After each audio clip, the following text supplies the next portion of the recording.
لا الہ الا اللہ پڑھ لا الہ الا اللہ۔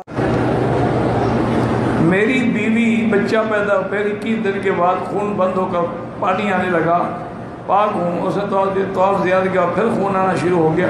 بہرحال گزارش یہ ہے کہ سب سے بہتر طریقہ یہ ہے کہ وہ ایک بکری دم دے دے، اور اب اگر بالکل تسلی ہو گئی ہو کہ بلیڈنگ بند ہو گئی ہے تو ابھی طواف کر سکتے ہیں، پھر بکری نہیں دینی پڑے گی۔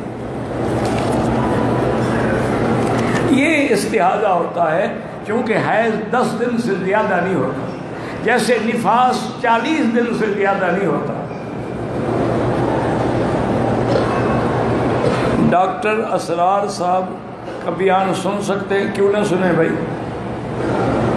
فضائل اعمال کتاب جو ہے وہ نامی فضائل ہے، تو فضائل میں تو ضعیف حدیث تمام محدثین کے نزدیک جائز ہے۔